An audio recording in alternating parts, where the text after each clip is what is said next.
à une modification du col ainsi qu'à des contractions qui sont régulières et douloureuses. Nous avons sur ce schéma la vessie à l'avant, l'utérus au centre et du coup le rectum à l'arrière. Vous avez l'utérus qui du coup prend toute la place quasiment sur l'image et nous avons ce qui nous intéresse le plus qui se trouve vraiment tout en bas qui est le col de l'utérus. Donc il faut savoir qu'au tout début de la grossesse, le col de l'utérus il est long et il est postérieur, donc en arrière.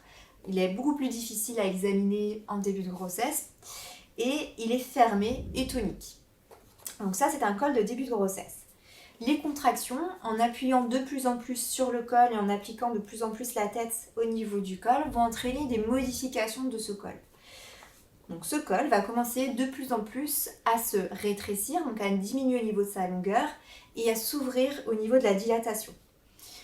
Donc on va estimer qu'on est dans une phase de travail un peu plus active quand vous allez avoir un col qui va être complètement effacé et ouvert à 3-4 cm. Il peut se passer entre 2 à 12 heures avant que votre col s'ouvre à 4-5 cm. C'est ce qu'on appelle une phase de pré-travail. Une fois que votre col arrive à 4-5 cm, la courbe de vitesse va s'accélérer et le col va de plus en plus s'ouvrir jusqu'à atteindre la dilatation de 10, dilatation complète.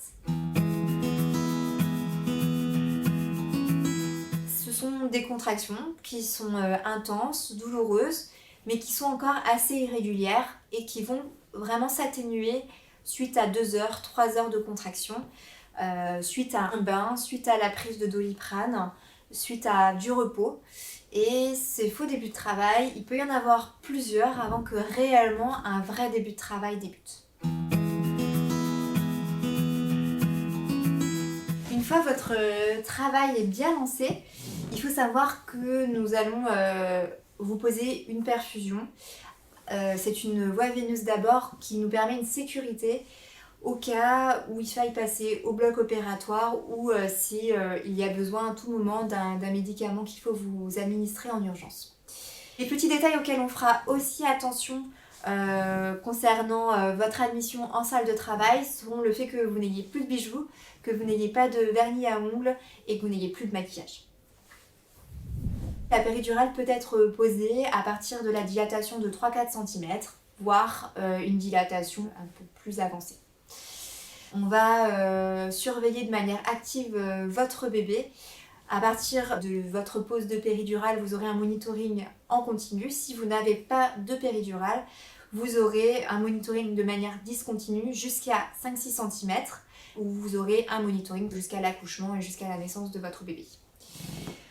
Concernant le suivi de votre travail, vous allez avoir régulièrement une sage-femme qui va venir vous voir, qui va examiner le col de l'utérus pour voir la progression de la dilatation et qui va évaluer l'efficacité de la péridurale et venir également vous positionner pour optimiser au maximum la descente de votre bébé au sein de votre bassin.